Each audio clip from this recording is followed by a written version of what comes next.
Hello, I'm Andy Agathangelo, the founder of the Transparency Task Force. We are an international community that is dedicated to helping to reform the financial services sector. We operate through 19 different subject matter groups. One of our most recent ones is called Females for Fairer Finance, which, as its name suggests, is all about ladies who are motivated to try to help ensure that the female perspective is properly taken into account when policymakers, politicians, regulators, and so on make decisions about the world of finance. So when Steve Webb, I should say, Sir Steve Webb, sent me a message through LinkedIn on, I think it was Friday, about a petition he's getting off the ground about a matter that closely relates to what Females for Fairer Finance is all about, I thought it'd be very sensible to try to raise awareness of the petition with Steve through creating a short video. And that's what this is all about. So I'm going to simply invite Sir Steve Webb to explain to us all what the petition's about, what's its background, what are the hopes and aspirations, where is the unfairness in the system that we need to make sure is dealt with. And then, time permitting, we'll have a few minutes after that for Q&A, where some of our Females for Fairer Finance members will have a chance to put some questions and points to Steve. So Steve Webb, you're very welcome to be with us. Thank you very much for agreeing to do this. Over to you, please, to give us the full rundown on this petition that you are leading. Thank you, Steve. Andy, thank you very much, and thank you to the members of the group for joining us this afternoon. The background to this is an issue about the UK state pension system, so the National Insurance Retirement System. And it relates really to a system that was designed after the Second World War. And it's a very old-fashioned system, but it's still with us today. And basically, it was a system which assumed that in many families, the male breadwinner would go out and earn the money, and his wife didn't need a pension in her own right because she would depend on him in her old age. And it seems quite strange now to talk in those terms, but this is still a feature of much of the present system. And that system worked to some extent. And the way it worked is that a married woman, when her husband retired, could draw a state pension based on the contributions he had made. And that's how it's meant to work. But what we discovered earlier this year is that there were cases where it wasn't actually working properly. So, for example, a married woman's husband would reach pension age and her pension wouldn't be increased to the going rate for a married woman. Or sadly, her husband would die and her pension wouldn't be adjusted for the contributions he'd made, or they would get divorced and her pension wouldn't be adjusted. So this is all about state pensions. It's the system that existed up until 2016. So we have a new system now, but most people who are retired under the old system. So this is the system in the UK up till 2016. And we've identified a group of women who are missing out. And we have found dozens and dozens of them. And I've written a report suggesting there may be tens of thousands of these women. I'm not suggesting everybody's on the wrong system, that the system's never worked. Obviously, for most people, most of the time it has done. But we've identified this group. Now, the good news is we've persuaded the government to do a bit of a check. So it will look up some of its own records and it will find some of these women. And when we do find them, often they're getting written checks for £10,000 or more. That's quite common. They've been underpaid for a decade or more.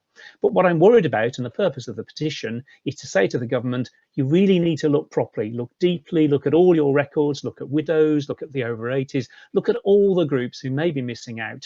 And only then will you put this problem right. And all the petition does is say to the government, great that you're doing this check, but do it properly. Thank you, Steve. And which part of the government is actually responsible for this particular area? Where is the authority to make the changes that you're hoping for? It's one of these strange joint areas. So over your working life, your national insurance record is kept by HM Revenue and Customs, the tax office, if you like. And then those records are used to be converted by the Department for Work and Pensions into a state pension. And so what the government's going to have to do is the DWP, the Department for Work and Pensions, has to ring up the tax office, ask for millions and millions of records, because we're talking about, potentially millions of retired people who need to be checked. Check their national insurance records and make sure that they're linked to their husbands or their ex-husbands or their late husband as appropriate, and that the maths has been done correctly. And one of the reasons this is important, Andy, is that actually it's quite hard to know if you're getting the right figure. If you're getting £82.73 a week, is that right? Or should it be £85.22? I mean, it is so complicated. Lots of people have had this vague sense they weren't getting enough, but had no way of knowing. And that's why the government, rather than wait for them to phone up one by one, which is what's happening at the moment, actually find them. Okay, and when the calculations are made to determine if there has been an error, is there some exercise done to work out the loss due to inflation and that kind of thing? Do they do something to accommodate that kind of reality? They do. So for example, if your husband reached 65 10 years ago in 2010, and your pension should have been increased in 2010, and you're still on a lower pension in 2020, they will literally go through each year and say, well, 2010 you should have been paid this amount of money, 2011 this amount of money. They add it all up, they give you a lump sum, they give you a bit of interest, not much, but a bit of interest, and they increase the amount you're getting going forward. And I've had lovely letters from women who've said, I wouldn't have known about this if I hadn't read it in the newspaper, seen it on the television. I've just had a check for £7,000, £15,000, whatever.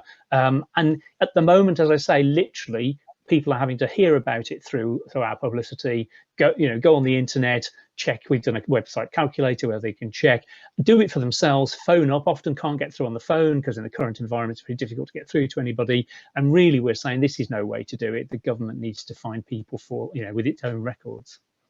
I imagine it would actually be more efficient for the government to systematically trawl the way through this rather than taking effectively ad hoc phone calls that they're going to have to process in some individual way. I think that's right. And of course, what you get is a lot of what you might call false positives. So somebody reads the article, thinks, oh, that must be me. They phone up, and in fact, it isn't them, and they are on the correct amount. But it's complicated, so they didn't know. It's not their fault that they didn't know. So the call handler has to deal with someone who was never entitled in the first place. So it'd be much more systematic to do it. I increasingly, however, think we've opened a can of worms, and that when they check married women and widows and the over 80s and so on, I think they will find, it wouldn't astonish me if they ended up with a bill of £100 million. I think that's the sort of amount of money we could be talking about. Or putting it another way, rather than expressing it as £100 million worth of bill for the government, there's £100 million worth of unfairness that needs to be rectified. And that's certainly the perspective that we and the Transparency Task Force will take. And for some of these individuals, a check for right now, a check for a few £100, let alone a few £1,000, could actually be quite material and quite significant. Do you have any thoughts, Steve, about the practicalities of how quickly this could be done if it was done in a systematic way and if the government decided to actually get on with it properly? Well, they are already doing a trawl. They've said publicly that they're checking their records, and it is a big job. It's certainly a matter of months at the very least, just to do the trawl and then processing individually and writing out checks and so on.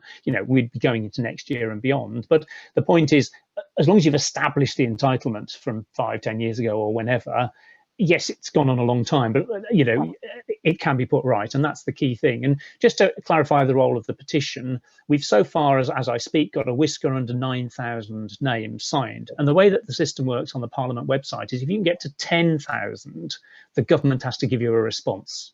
So at 9,000, they just ignore it. Okay. At 10,000, they're required to send those 10,000 people their answer, and that just puts that bit of extra pressure on them to explain what they're doing, why they're not being systematic. I mean, ideally they'll come back and say it's a fair cop, we'll put it right, even if they don't.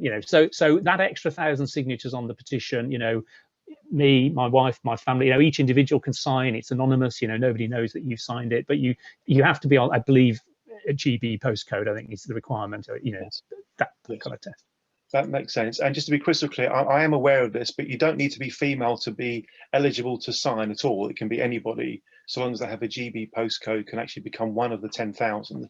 So you need about roughly another 1,000 signatures to get to that landmark point where you can ensure that the government gives an account of its position and gives a response to the question.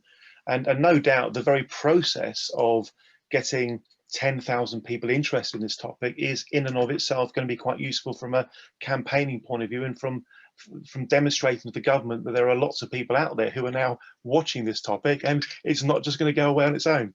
Well, that's right. And I mean, to be honest, as you mentioned, I sent you, Andy, a message through LinkedIn, and I've spent quite a lot of the last few weeks thinking of everybody I know in the pensions world who might know people, and everybody's got their own networks and so on. So I'm really grateful to you for the way you've embraced this. And you know, in a sense, this isn't party political. This isn't something that, you know, this has been going on for years.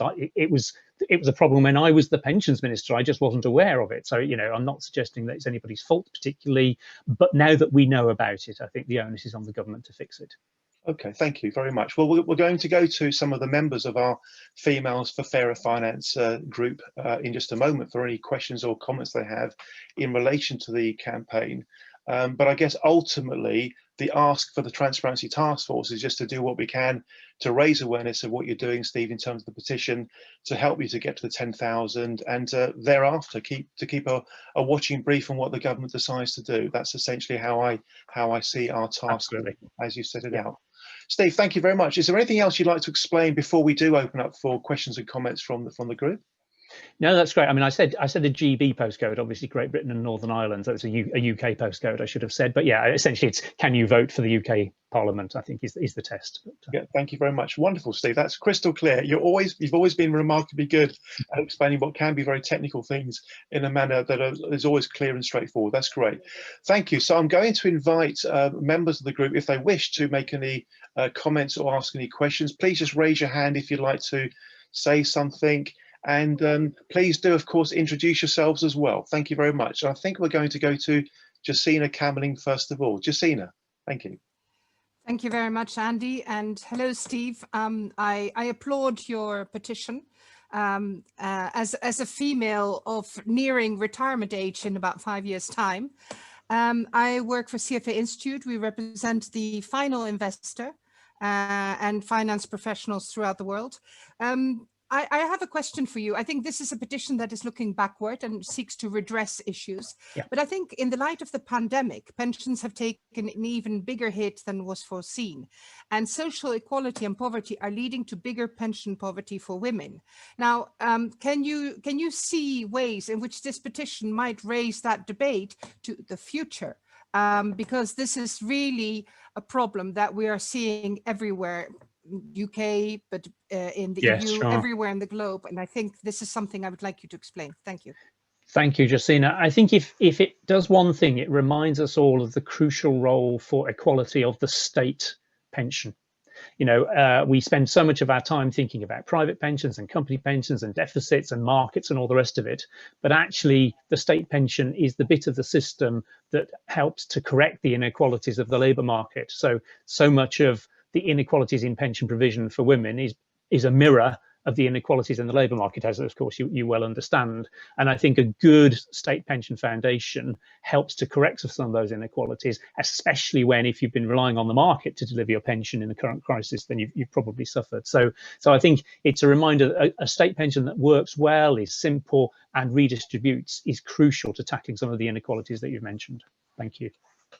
Thank you, Steve, for that response. And just to go back to Justina, I'm aware, of course, that CFA is an organisation that's truly worldwide. I think I think it may be hundreds of thousands of members around the world. Do you know roughly how many you have in the UK? And this is a leading question. How many have in the UK? I think we have about 32,000. It's quite a big number. It's one of our biggest societies outside the US, I would say, and our members are very active on diversity, on fairer markets, and on pension, on investor protection. So this topic falls right in there. It does. In which case, I have a suggestion for you to think about, Justina, but knowing you as I do, I don't think you're going to need to think about it for very long. When we produce the video from this conversation tomorrow, Thursday, the 29th of October, if you can do your LinkedIn and Twitter thing to get it out to your members in the UK, I'm hoping that some of those might choose to support the petition as well. I've been through the process. It literally takes about 45, 50 seconds. It's about as simple and straightforward as possible. So, Justina, if you could do that, it might just be the act that takes us over the 10,000. Fantastic, Justina. Thank you very much. I'll leave you to Steve that one. We're now going to go to Kate. Kate McEwen has been wonderfully supportive to the TTF in terms of social media strategy, and clearly harnessing the power of social media is going to be part of the mechanism for raising awareness around this issue. So Kate, could I please invite you to give your thoughts about how we can do that? What are your thoughts about getting the message out there to the wide world? Thank you, Kate. Well, thank you. Actually, one of the reasons I became so interested in social justice and financial inclusion with respect specifically to pensions is last year, I guess it was maybe 2 years ago, I met Baroness Roz Altman at an event having nothing to do with pensions, by the way. It was a conservative group for Europe. You know, sadly, we were sort of trying to stop Brexit at the time, but she said a few words about her work with pensions, and I thought, wow, this is a really important topic. And as you know, most British people are not terribly well educated about finance, about personal finance and saving and planning for the future, etc. I am not a member of CFA, but I probably should be, so thanks for the reminder. I'm a member of CC, the Chartered Institute of Securities and Investment, and I belong to many other organizations that promote you know, good governance and good ethical business. So I am going to contact a lot of my people on Twitter and LinkedIn tonight and get them excited. But yeah, I do think we need a deliberate strategy of really working with other organizations like Age UK, you know, working to help older people, and then, you know, women's groups worried about women and social justice and equality, and all the major parties, you know, work with Labour, Conservative, Lib Dem. I know you were a Lib Dem, SNP, you know, all the major parties, and really get people to understand the importance of this topic. Because as you say, it is backward looking, but it's also forward looking. We have to worry about the next generation. How are we going to fund retirement in future? How are we going to enable people to be healthy and live longer and all that sort of thing? So it really relates to the changing demographics of our country. So I think we should actually, I will go away and write a little plan of what I think we should do. And then key influencers, you know, Roz, you know, Gina Miller, people who have a very big public profile. And get them to help us. Brilliant. No, Kate, thank you very much. And I very much agree with that. So we've tried to be all party about this, obviously. So Jack Dromey, who's the Labour Shadow Minister, has asked questions about this in Parliament, and my former Lib Dem colleague, Wendy Chamberlain, the same. So we're trying to get the SNP, they've tweeted about this. So we've tried to do that. It's harder to get government side MPs and so on to publicly challenge, but you know, it's not a partisan issue, I don't think. No. But you're right about networks and influencers. So I contacted, for example, the Fawcett Society in the UK, and there are various, as you know, women's finance groups and so on. So I've contacted a few, but there are plenty more, some of whom you mentioned, who we should be following up with. I have a good relationship with Age UK, and it'll be, to be honest, many of their supporters, activists, clients who we're talking about today, really. So thank you for the reminder to think broad. And you know, to be honest, 1,000 names is not that many, but when it takes a while to explain and it's a bit of an effort to do, people have always got something better to do, you know. So it just does need that extra push, that extra nudge. And it needs a hook. It needs a hook. Like this could be your gran, you know, who's not getting the money that she's entitled to. And particularly, I'm aware, I mean, we haven't gone into too much detail, but there is a special rate for the over 80s. A special full pension rate, which is much more, there's no national insurance test. If you are over 80, you get this £80 pension with a very limited residence test. And I found women, you know, I heard at the weekend a granddaughter contacting me about her grandmother who's 90, and it looks as though she's been underpaid for at least a decade. And of course, the grandmother wasn't on the internet. Well, I say, of course, but you know, the grandmother wasn't on the internet. That's not where. So it was actually the granddaughter who had to spot it and draw her grandmother's attention to it. So it's intergenerational. Intergenerational. So I will go away and come up with a devious plan and really identify key influencers, because, you know, if you get someone with 250,000 followers on social media, you can get these petitions overnight. And the biggest boost we've had is Martin Lewis, the money saving expert. Oh, yeah. He was actually going to be mentioning the issue on his television programme on Thursday evening on the 29th, which will be on catch up afterwards. And last time he mentioned it, we had thousands and thousands of people just visit the website and wanting to find out more. So I'm anticipating my inbox will be busy later in the week. Yeah, Martin is wonderful. He's a great guy, and there are other really good journalists who are doing work around financial inclusion and equality. So we can reach out to some of those people. Thank you. And lawyers too, friendly lawyers. Thank you. Great. Well. Great stuff. Thank you. Thank you very much indeed, Kate. So we're going to pass back to Steve now, just to give us his final thoughts about a brief reminder, Steve, about what in essence the problem is that we're trying to solve, and what the call to action is as well. And then we'll close after that, Steve. So back to you, please, just for a moment or two. Thank you. Thank you very much, Andy, and thank you to you and the team for their insights there. So in a nutshell, we've identified, I think, tens of thousands of women who are simply not being paid the correct rate of state pension. The government knows who they are because the government has computers and records. It simply needs to look. And although it's gone some way in that direction, I just don't think it's far enough. It could be you, it could be your mother, your grandmother, your wife, it could be a whole range of people in your family. And they may not know they're being underpaid because the system is complex. So someone does have to check the records and find them. So simply, Andy, to ask through you, if people would go on the Parliament website, I'm sure there'll be a link alongside the video. You can sign up, encourage others to do the same, and hopefully we can actually get fairness and justice, which is, I think, what we all want to see. Steve, fantastic. Thank you very much indeed. So Steve Webb, for being with us on TTF Talking Points today, talking about this very important issue, the petition to review state pension entitlements for all women who may have been underpaid. So bottom line is, there's some money that they may be entitled to.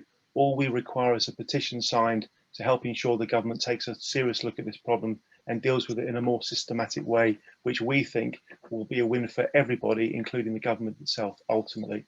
Thank you all very, very much indeed. We'll bring it to a close there. So there will, of course, be a link through the video which people can use to access the petition.